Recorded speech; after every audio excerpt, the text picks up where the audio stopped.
નમસ્કાર. News of Gandhinagar daily headlines today. અમેરિકાથી ભારત નાણાં મોકલવા મોંઘા પડશે. ટ્રમ્પના નવા બિલથી એનઆરઆઈને અબજોના નુકસાનની ભીતિ. Operation theatre. સિવિલ હોસ્પિટલમાં ઓર્થોસ્કોપી સારવાર માટે ઓપરેશન થિયેટર બનાવવામાં આવ્યું.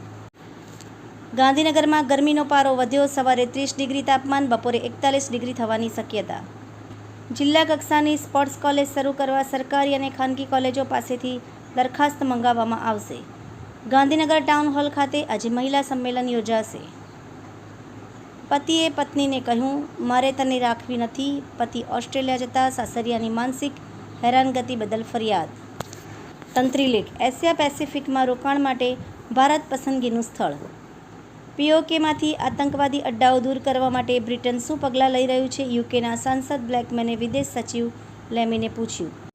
હું નથી ઈચ્છતો કે તમે ભારતમાં ઉત્પાદન કરો. ટ્રમ્પે એપલના સીઈઓ ટીમ કુકથી કરી ખાસ વાત. સેના પોલીસે કહ્યું, 2 ઓપરેશનમાં 6 આતંકી ઠાર.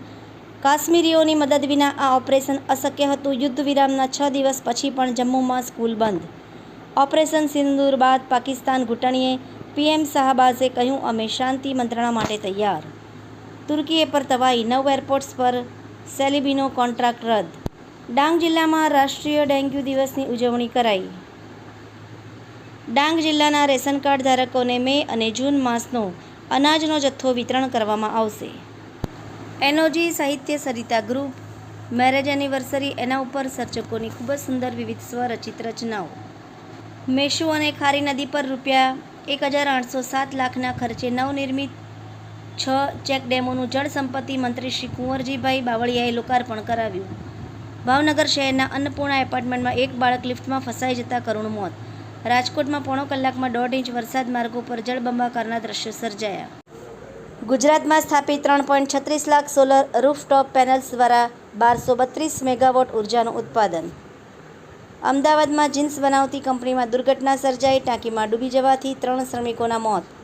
ડીસાના બલોદરની પાંજરાપોળમાં ઝેરી ઘાસ ખાતા 36 ગાયના મોત. મિશન સિંદૂર એક રક્તદાન દેશ કે નામ અભિયાન અંતર્ગત માંડલ ખાતે રક્તદાન શિબિર યોજાઈ. આભાર. મીનાક્ષી રાવલ, ગાંધીનગર. ન્યૂઝ ઓફ ગાંધીનગર દૈનિક જન ફરિયાદ ન્યૂઝ.